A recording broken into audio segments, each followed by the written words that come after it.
상냥하고 아름다운 아가씨가 있었습니다. 그 아가씨는 마음씨 나쁜 새 엄마와 시기심 많은 언니들의 구박을 받으면서 온갖 집안의 허드렛 일을 해야 했지만 희망을 잃지 않고 살았습니다. 어느 날 왕자님의 무도회가 열리게 되었지만 이 착한 아가씨는 여느 때와 마찬가지로 집에 남아 집안일을 해야 했고 너무도 가고 싶었던 그 무도회에는 갈 수가 없었습니다. 이때 착한 요정이 나타나서 아가씨에게 아름다운 드레스와 호박으로 만든 마차를 준비해 주었고 이 아가씨들의 친구들인 생쥐들은 마차를 이끄는 말이 되어서 아가씨를 궁정으로 모셔다 주었습니다. 그리하여 이 아가씨는 무도회에 참석하여서 멋진 왕자님을 만나게 되었습니다. 하지만 시계가 12시를 가리키자 마법은 풀려나게 되었고 아가씨는 유리구두 한 짝을 떨군 채 왕자님에게 인사도 못하고 도망치듯이 궁전을 빠져나오게 되었습니다. 우리가 너무도 잘 아는 이야기지요. 무슨 이야기지요? 백설공주요? 신데렐라 이야기입니다. 네, 이 이야기에서 신데렐라는 이제 곧 왕비가 됩니다. 왕자님이 유리구두에 발이 맞는 아가씨를 찾아서 온 나라의 아가씨들에게 유리구두를 신겨보고 마침내 신데렐라의 집에서 신데렐라를 찾아내어 만나게 되기 때문입니다. 그런데 오늘 이 신데렐라가 기억상실증에 걸렸다는 겁니다. 무슨 이야기일까요? 많은 사람들이 이 이야기를 들으면서 신데렐라를 동경하곤 합니다. 비록 현실은 비참해도 멋진 왕자님을 만나 급격한 신분의 변화를 꿈꾸곤 하는 것입니다. 그런데 누군가 이 시대의 현대 교회에 대해서 말하기를 신데렐라와 같은데 그것도 기억상실증에 걸린 신데렐라와 같다고 얘기를 했습니다. 마이클 그리피스라는 사람인데요. 이 사람은 교회가 기억상실증에 걸린 신데렐라라는 것입니다. 왕자님의 무도회에서 돌아온 이후 신데렐라가 남루한 옷을 입고 빗자루질을 하다 말고 자기 방 한켠에 놓여있는 유리구두 한 짝을 발견하고는 이게 뭐지? 이게 뭔데 여기 왜 있지? 하면서 어리둥절해합니다. 왜 그럴까요? 네, 신데렐라가 기억상실증에 걸렸기 때문입니다. 이제 곧 왕비가 될 터인데도 그 사실을 전혀 모른 채 자신이 왕자님의 무도회에 참여를 했고 왕자님의 사랑을 받았다는 그 사실을 전혀 모르는 신데렐라. 그런 사실을 전혀 모른 채 망연자실 멍하게 앉아서 자신의 유리구두를 쳐다보고 있는 기억상실증에 걸린 신데렐라. 이 모습이 지금 바로 우리 교회의 모습이라는 것입니다. 성경은 교회를 그리스도의 신부라고 부르고 있는데 교회는 그 사실을 망각한 채 자신의 영광스러운 신분이 무엇인지 전혀 기억하지 못하고 잿더미 속에서 허드렛 일이나 하면서 하루하루를 살아가는 심각한 질병에 걸려 있다는 것입니다. 그렇다면 교회가 기억을 해야 되는데 기억하지 못하고 있는 것, 잊어버리고 있고 망각하고 있는 그것은 무엇인가요? 그것은 특별히 우리 교회가 공동체라는 것을 우리 현대교회가 잊어버리고 있다는 사실입니다. 얼마 전에 2월 25일 며칠 전이죠. 한국 15개 교단의 지도자들이 모여있는 한국기독교 목회자협의회라는 곳이 있는데요. 그 한국기독교 목회자협의회 주최로 얼마 전에 세미나가 열렸습니다. 그 주제가 뭐냐면 한국교회 새 희망을 말할 수 있는가. 네. 그동안 한국교회는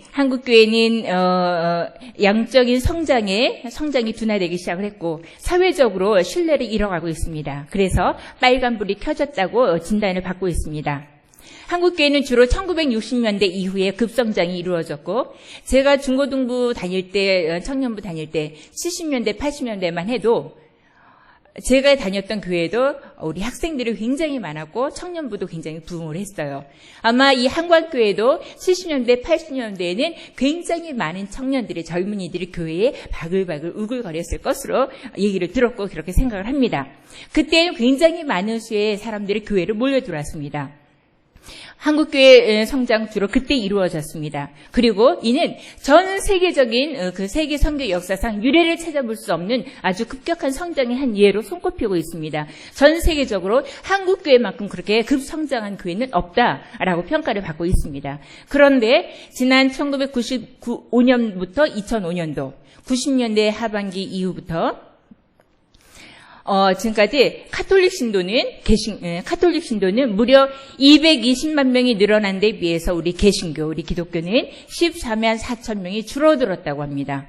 그리고 최근 동향을 살펴보면 점점점 쇠퇴하고 있습니다. 그리고 사회적으로 볼 때 한국교회 신뢰도는 이미 떨어져 가고 있고 반기독교적인 정서는 확산이 되고 있습니다. 그래서 심심치 않게 신문을 보거나 인터넷을 보면은 기독교에 대해서 굉장히 부정적인, 비판적인 발언들을 많이 볼 수가 있고요. 댓글을 달아놓은 것들 읽어보면은 굉장히 나쁘끄러운 그 기독교인이라는 것만으로 굉장히 비판을 하고 정죄를 하는 그런 사회적인 분위기가 확산되어지고 있는 가운데 있습니다. 한국 교회의 보다 근원적인 위기는 교인 수가, 성도 수가 점점점 줄어들고 있다는 그 사실이 아니라 오히려 사회로부터 비판과 공격 대상이 되고 있는 그런 그 비판과 공격의 대상이 되고 있다는 그것이 가장 큰 위기라고 할 수 있겠습니다. 그래서 한국교회 새 희망을 말할 수 있는가라는 세미나가 열렸는데 거기에서 내린 결론은 이렇습니다. 한국교회는 위기인 것은 분명하지만 희망이 있는 것도 사실이다. 절망적이지 않다. 그러나 이 한국교회의 이 희망은 미래형이다. 앞으로 우리가 성장을 이어갈 수도 있고 그리고 사회적으로 존경과 신뢰를 받을 수도 있다. 하지만 그러기 위해서는 우리가 변화되어져야 한다라는 결론을 내렸습니다. 그러면서 어떤 변화를 얘기하고 있냐면은 결론적으로 우리 교회가, 한국교회가 우리의 영성, 함께 기도하는 영성과 그리고 도덕성을 회복해야 한다. 그리고 마지막으로 공동체성을 회복해야 된다. 공동체성을 회복해야만 이 땅의 한국교회가 새로워질 수 있고 그리고 변화될 수 있다. 그렇게 얘기를 하고 있습니다. 이렇듯 오늘날 많은 사람들이 교회의 본질이 공동체성에 있음을 강조하고 있습니다. 공동체성이 뭘까요? 말씀을 또 생각하시는 분이 계실지 모르겠지만 우리가 하나님을 믿는 데 있어서 개인적인 신앙만 그동안 너무도 강조를 해왔다는 것입니다. 그래서 개인이 전도하고 그리고 개인이 구원을 받고 그리고 개인이 양육을 받고 개인이 산기도를 가고 개인이 성령 충만을 받고 그리고 아까 기도할 때 우리 권사님 기도해 주셨는데 나를 구원하신 그 하나님의 은혜에 감격해서 모이고 개인의 구원, 개인의 양육, 개인의 전도, 개인의 성령 충만 이런 것들을 너무도 강조를 해왔던 경향이 있습니다. 그래서 공동체의 중요성에 대해서 그다지 관심을 기울이지 못한 것이 사실입니다. 그런데 이스라엘 백성이 출애굽한 것은 개인이 아니고 민족. 이스라엘이 출애굽을 할 때에 한 사람을 따로 불러 모으지 않으시고 이스라엘이라는 전체 공동체로 불러 모으셨습니다. 그리고 우리 교회라는 것도 세상에서 부르심을 입은 사람들의 모임이라고 말합니다. 개인이 아닌 공동체의 성경은 공동체 구원에 중심을 두고 있습니다. 그런데 우리가 이 공동체로 불러 모였다는 것을 잊어버리고 있는 것. 그것이 현대 교회가 갖고 있는 가장 큰 약점이라고. 신데렐라가 기억상실증에 걸려 있는데, 자기가 신데렐라라는 것을, 자기가 왕자님의 사랑을 받았다는 것을, 무도회에 참여했다는 것을 잊어버렸던 것처럼, 교회가 우리가 공동체로 하나님이 우리를 부르셨지 그 사실을 잊어버리고 있다는 것. 그게 가장 큰 약점이라는 것입니다. 오늘 우리의 본문을 보시면 참으로 다양한 지체들이 나옵니다. 손과 발이 나오고 귀와 눈이 나옵니다. 그러나 오늘 우리가 함께 읽은 본문에서 가장 강조하여 말씀하고 있는 것은 이 모든 지체들이 결국 하나의 몸이라는 사실입니다. 오늘 우리가 읽었던 고린도전서 12장 12절 13절을 함께 읽어보시겠습니다. 12절 13절입니다. 함께 읽겠습니다. 시작. 몸은 하나인데 많은 지체가 있고 몸의 지체가 많으나 한 몸임과 같이 그리스도도 그러하니라. 우리가 유대인이나 헬라인이나 종이나 자유인이나 다 한 성령으로 세례를 받아 한 몸이 되었고 또 다 한 성령을 마시게 하셨느니라. 네, 계속해서 우리가 읽은 본문을 살펴보면은 우리가 한 몸이라는 사실을 계속 강조하고 있습니다.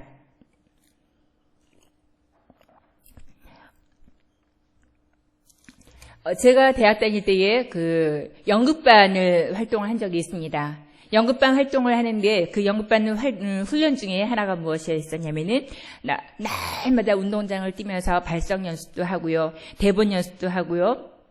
그리고 많은 연습들을 하지만 그중에 가장 중요한 것 중에 하나가 공동체 훈련이었습니다. 무엇이었냐면은 그 10명 정도 되는 대원들이 동그랗게 둘러앉아서 아주 바짝 다투섭니다. 그리고 아주 더 이상 가까워질 수 없을 정도로 아주 또 뭉칩니다. 그리고 손을 잡고요. 그리고 다리를 10명의 다리를 가운데로 이렇게 동그랗게 모이게 한 다음에 그 상태에서 점점 상체를 넓히는 것입니다. 팔을 넓히게 되면은 어떤 모양이 이루어질까요? 다리는 모여 있고 상체는 점점 기울어지게 되겠죠. 바깥으로. 그런데 이때에 누군가 한 사람이 이 손을 놔버리거나 이걸 풀어버리면은 이 원형 완전히 무너지게 됩니다.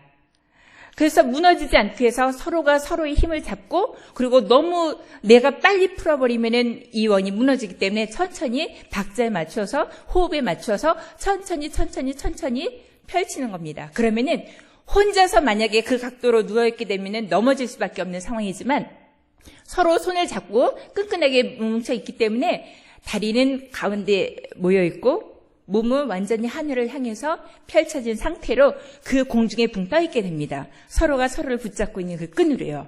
그리고 다시 호흡을 맞춰서 이걸 잡아당기면은 다시 몸이 점점 올라오게 되고 그러면서 우리는 하나라는 것을 아주 실감나게 느꼈던 적이 있습니다.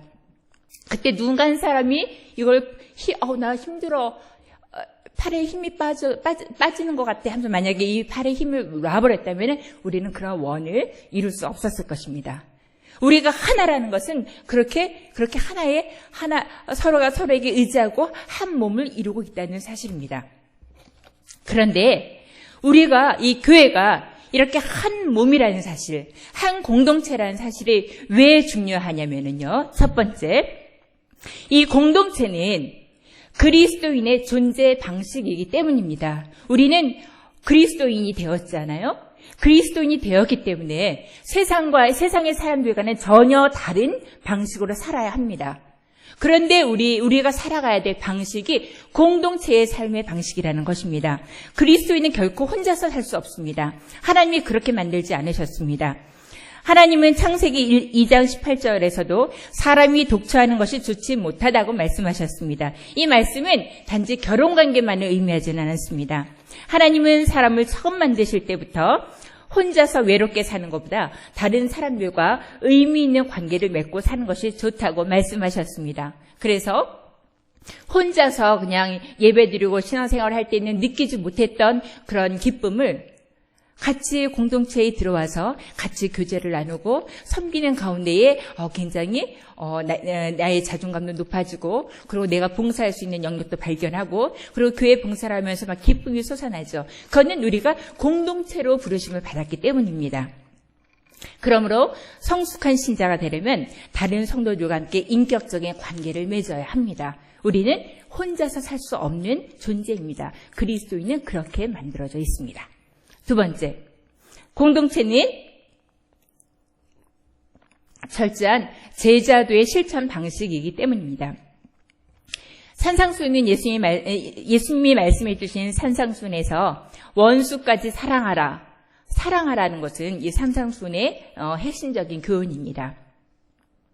그런데 이 산상수훈은 개인 윤리가 아니라 공동체 윤리입니다. 즉 개인이 나 혼자 지키고자 할 때는 거의 불가능한 윤리 같지만 그리스도인들이 서로 선행을 격려하면서 힘을 합하여서 한 몸 안에서 공동체로 지키고자 할 때 그때는 실천이 가능한 윤리가 됩니다. 그러므로 제자들은 공동체로 함께 생활할 때 지켜질 수 있습니다. 그리고요, 또 한 가지는 내가 과연 말씀을 순종하는 사람인가? 내가 하나님의 말씀대로 살아가고 있는가? 그것들은 공동체 안에서만 발견이 됩니다. 검증이 됩니다. 아브라함이 하나님 앞에 이삭을 드렸을 때에 그때 하나님이 말씀하셨죠. 내가 이제야 네가 나를 경외하는 줄 내가 이제야 알겠다 라고 말씀하셨죠. 내가 하나님의 말씀에 순종하는 사람인가 아닌가를 하나님이 언제 아시겠습니까? 공동체 안에서 내가 하나님의 말씀을 순종하는가, 내가 나보다 남을 낮게 여기는가, 내가 온유한가? 내가 겸손한가? 내가 남을 사랑하는가? 내가 남을 섬기는가? 내가 하나님의 말씀을 공동체 안에서 실천하는가? 그것이 언제 드러날 수 있겠습니까? 언제 하나님이 보시고 그래, 너가 정말 내 말을 네가 지키는구나. 내가 이제 알겠다. 라고 언제 말씀을 하시겠습니까? 공동체 안에서 그런 것들이 검증이 될 수 있는 것입니다. 만약에 이 중에서 혹시 나는 그저 예배 열심히 드리고 그리고 정말 새벽기도 열심히 나가고 기도하고 그리고 개인적으로 산기도 다니고 개인적으로 성경 보고 개인적으로 하나님과 관계 깊이 신앙생활을 하고 그러면 됐지. 그럼 내가 하나님 잘 믿는 거지. 라고 생각하신다면 거기에서 한 걸음 더 나아가셔야 합니다. 공동체 안으로 하나님이 언제 그래? 근데 네가 내 말을 지키는지 내가 어떻게 할 수 있겠니? 라고 여러분에게 질문하십니다.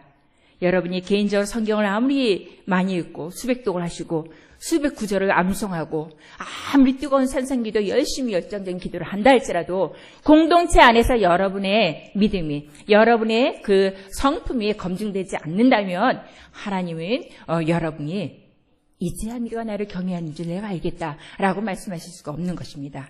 이 공동체 안에서 우리의 그 성품이 정말 하나님의 말씀을 순종하는 사람들과 공동체 안에서 검증이 될 수 있는 것입니다. 세 번째, 마지막으로 이 공동체는 개인주의, 물질주의, 세속주의 이 악한 사회 속에서 그리스도인이 신앙을 지킬 수 있는 방식이고 이 세상을 향하여 영향력을 발휘할 수 있는 방식입니다. 개인주의, 물질주의, 성적인 부도덕은 현대의 정신입니다. 그리스도인이 홀로 있으면 범죄하기가 쉽습니다. 혼자서는 이 엄청난 세속주의 사회의 영향을 감당할 수가 없습니다. 현대 문명과 사탄은 사람들을 더욱 고립되게 합니다. 그러나 성경은 서로 돌아보아 사랑과 선행을 격려하며 모이기를 피하는 사람들의 습관과 같이 하지 말고 오직 권하여 그날이 가까움을 볼수록 더욱 그리하라고 권면하고 있습니다. 공동체 생활은 기독교가 세속 사회에 대항하여서 기독교 문화관과 세계관의 비전을 실현할 수 있는 방법입니다.